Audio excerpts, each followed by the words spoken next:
ज्या नेत्यांच्या जीवावर मोठे झाले त्यांचे ते होऊ शकले नाहीत, तर जनतेचे काय होणार? महाविकास आघाडीची उमेदवारी मोहन वनखंडे यांना दिली तर राजकोटसारखी नुरा कुस्ती होण्याचा धोका आहे.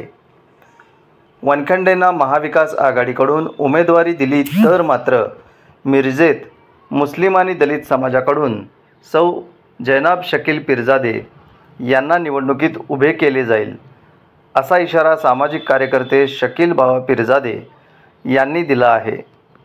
मिरजमध्ये पिरजादे हे प्रसारमाध्यमांशी बोलत होते. मोहन वनखंडेंनी 15 वर्षात फक्त PH काम केलं आहे. त्यांनी कोट्यावधी रुपयांची संपत्ती मिळवली. सर्वसामान्य समाजासाठी कोणतेही काम त्यांनी केलं नाही. उलट गेली अनेक वर्ष आम्ही सामाजिक कार्य करत आहे, असं सांगून पिरजादे पुढे म्हणाले, दलित आणि मुस्लिम समाजाचा फक्त मत मिळवण्यासाठी उपयोग केला जाऊ नये. महाविकास आघाडीने या मतदारसंघात कधी बौद्ध समाजाला उमेदवारी दिली नाही. त्यामुळे या ठिकाणी विजयी व्हायचं असेल तर मुस्लिम आणि बौद्ध कॉम्बिनेशन असलेले उमेदवार सौ जैनब शकील पिरजादे यांना महाविकास आघाडीने उमेदवारी द्यावी. जर तसं झालं नाही तर कोणत्याही परिस्थितीत जैनब शकील पिरजादे हे निवडणूक लढवणार आहेत, अशी माहितीही सामाजिक कार्यकर्ते शकील पिरजादे यांनी दिली आहे.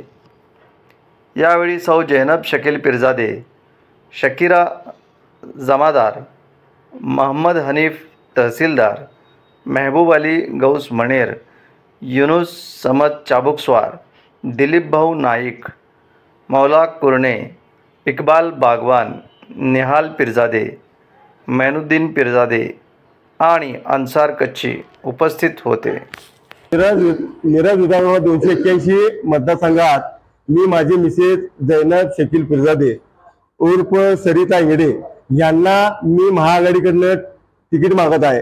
ते अधिकृत मी राष्ट्रवादी शिवसेनाकडनं मी मागणी केलेली आहे की आम्हाला दलित मुस्लिम चेहरा म्हणून आम्हाला तिकीट द्यावं आणि आम्ही या मिरज विधानसभामध्ये जे समाजासाठी जे समस्या आहेत ते संपूर्ण सोडवण्यासाठी आम्ही हे प्रयत्न करत आहे. तर अजूनपर्यंत गेल्या 70 वर्षापासून एकही महिलांना मिरजमध्ये स्थान मिळालेलं नाही. तर या टायमाला त्यांनी मिरज मतदारसंघात महिलांना चान्स द्यावा अशी आमची मागणी आहे.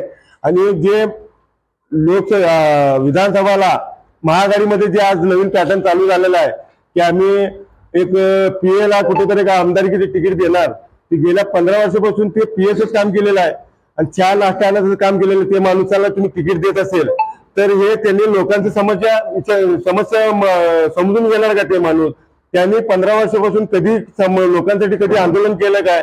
ते नाहीतर कोणते गोरगरिबांसाठी कधी काय काम केलेलं आहे का? तिचे काय रिपोर्ट आहे काय? तुम्ही कुठलं आंदोलन केलं? तुमच्याकडे काय ते खाका आहे की बाबा असं यांनी वनखंडेने हे नियोजन घेतलंय, वनखंडेने ते नियोजन घेतलं आणि लोकांची समस्या मांडण्यासाठी रस्त्यावर उतरलं, एखाद्या उपोषणाला बसलंय. तर महाआघाडीने विचार करावं, तिकीट देताना कोणाला तिकीट द्यावं, एक सर्वसामान्यांना तिकीट द्यावं. असं नाही की तुम्ही जसं लोकसभेला जे प्रयत्न झाला तसंच तुम्ही आता जबरदस्तीने ते तिकीट दिले तर जनता त्यांना दाखवेल की कोणाला मतदान करायचं आणि कोणाला नाही मतदान करायचं. लोकसभेला जसं चंद्रहारला तिकीट देऊन लोकांनी जे विरोध केला असंच विरोध हे विधानसभाला जे असं तुम्ही कोणाला तिकीट उचलून दिला तर आम्ही त्या टायमाला लढवलं तर लोक आमच्या पाठीशी राहील की गेल्या 20 वर्षापासून आम्ही सतत समाजासाठी आणि लोकांसाठी काम करत आहे. तर ह्या माध्यमातून आज जे मी प्रेस कॉन्फरन्स घेतली आहे की तुम्ही जास्तीत जास्त तुमच्या माध्यमातून महाआघाडीपर्यंत पोहोचावं की मिरज विधानसभामध्ये एक मुस्लिम दलित चेहरा म्हणून चान्स द्यावा. लोकसभेला पण महाआघाडीनं मुस्लिम समाजाला एकही तिकीट दिलं नाही, तरी पण मुस्लिम समाजाने दलित समाजानं इंडिया आघाडीला मतदान केलेलं आहे. तर महाराष्ट्रामध्ये आणि सांगली जिल्ह्यामध्ये 8 मतदारसंघातून एक मुस्लिम दलित चेहरा तुम्ही द्यावा अशी आमची मागणी आहे आणि आमच्यासाठी तुम्ही प्रयत्न करा. हे महाविकास आघाडी त्याच उमेदवार दिले तर जनता ठरेल की कोणाला मतदान करायचं. आम्ही त्या टायमाला ते आम्ही सक्षमपणे उभारणार त्या टायमाला. हा निवडणूक लढवणार या टायमाला, कुठल्या परिस्थितीत निवडणूक लढवणार.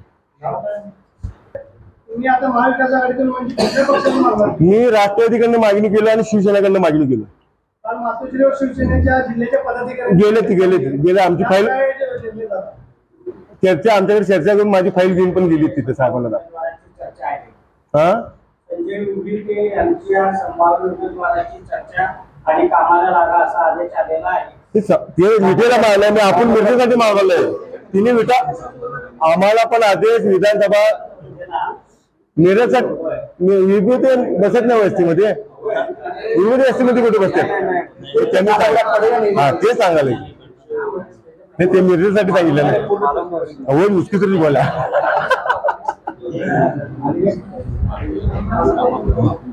आमचं पण शिवसेनाकडनं भास्कर जाधवकडनं आणि बालमणी पाटील बरोबर सोबत आमचं बोलणं झालंय.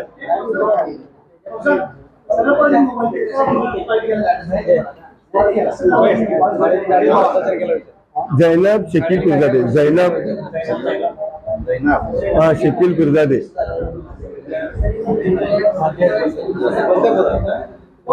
सरिता इंगडे. सरिता बाळू इंगडे. हा तुम्ही निवडणूक लढवत आहे, विद्यमान पालकमंत्री त्यांच्याकडून कामं झाले का, विकास झाले का, किंवा काय झालंय कारभाराबद्दल काय त्यांच्यावर तुम्ही निवडणूक लढवतो म्हणजे त्यांच्याकडे विकास काय 15 वर्ष झाला असतं तर त्यांनी काहीच केलं नाही ना 15 वर्षात. फक्त नगरसेवकांना बोलू नाही या तुझ्या वार्डात 2 कोटी रुपये निधी दिला आणि 1 कोटी रुपये निधी दिला, तू रस्तेच काम करा. एवढं हिच्या पुढे काहीच काम नाही. भ्रष्टाचार भरपूर आहे. ते तुम्हाला आता नाही स्टेजवर सांगतो ना भ्रष्टाचार कुठे केलं आणि काय केलं किती केलं. आता आपण फक्त मागणीसाठी प्रेस कॉन्फरन्स घेतल्या. ज्या टायमाला स्टेजवर उभारणार त्या टायमाला तुमची भ्रष्टाचाराची संपूर्ण हे देणार म्हणून लोक 300 कोटीची प्रॉपर्टी गेलीत म्हणून आणि परत मागायला तिकीट. 300 कोटीची प्रॉपर्टी कोणाची? ज्यांनी तिकीट मागायला जातात तिथे राहून 300-400 कोटीची प्रॉपर्टी गेली आणि परत तिकीट मागत त्यांच्या विरोधात तिकीट मागायलाय. जे माणसाने मोठे गेले तिच्या विरोधात माणूस राहू शकत नाही व्यवस्थित. तर आमच्या सांगते तुमच्यासाठी काय विचार करणार आहे गोरगरिबांसाठी? तुमच्याच बंडखोर मी आता सांगितलं ना की चंद्रकांत पाटीलला आघाडीची तिकीट होता, विशाल पाटीलला अपक्ष होता. जनतेने ज्याला उचलून धरला ते निवडून आला. असं नाही की इंडिया आघाडीचा उमेदवार निवडून आला काय, त्याला जनतेने दाखवलं किती मतदान पडणार आहे ते. आणि त्याला सक्षम उमेदवार असेल तर त्यांनी त्याला वाटत असेल जनतेला वाटत असेल सक्षम उमेदवार आहेत हे समोराला जे उभारला आघाडीकडनं त्याला मतदान करणार, आम्हाला करणार नाही. तसं नाही ना की आम्हाला बघून आमचं काम बघून आम्ही लोकांपर्यंत जे पोहोचत आहे आम्ही आता ते आमचं काम दाखवतो ते पोहोचत आहे आम्ही. असं नाही हो महाविकास काय आम्ही तिकीट पण महाविकास आघाडीने मागितलेलं की आपण आपण अजून फायनल कुठं झालंय. तुला काय ईबी फॉर्म मिळाला काय? अजून ईबी फॉर्म आलं नाही. ते सांगितलं की ईबी फॉर्म तुझ्या हातात आलेलं कोणाच्या आता. आम्ही काय सांगायला बंडखोरीचा प्रश्न आम्ही बंडखोरी केलो तर जनता ठरवणार मतदान कोणाला करायचं आणि नाही करायचं. असं पॅटर्न असं नाही की आज आम्ही सांगितलं आमचा समाज मुस्लिम समाज हे 85,000 मुस्लिम समाज आहे आणि बौद्ध समाज 60-65,000 आहे. तर तिच्यातनं त्यांनी बघताना ते विचार करणार की बौद्ध समाजाचे एखाद्या पुरीला उभा केला आमदारकीला आणि मुस्लिम समाजाची सून आहे ते आणि बौद्ध समाजाची पुरगी आहे त्यामुळे कॉम्बिनेशन मध्ये आम्ही मतदान मागण्यात ते 1,60,000 मतदान आहे. आपण ज्या टायमाला जे विशाल पाटील जे लोकसभेला मतदान घेतला ते मुस्लिम आणि बौद्ध समाजाने दलित समाजाने मतदान केलं तिच्यामुळे ते वाढून आलंय. तर भाजपाला गेल्यापेक्षा जास्त मतदान आहे तरी पण 1,60,000 ते वर आहेत. पण लोकांनी ठरवल्यानंतर काय पण होऊ शकतं. असं नाही की आम्ही पाकिट दिलं तर लोक मतदान करणार ते राहिलेलं नाही. आता लोकांना माहित आहे गेल्या 15 वर्षापासून काय होत आहे आणि लोकांना काय त्रास होता आणि काय भोगायला लागते. लोक तोंड काढणार नाही मतदानला त्यांना मतदान करून ते दाखवणार की काय करू शकतो. 100% भरलं की पाठवून देऊ काय.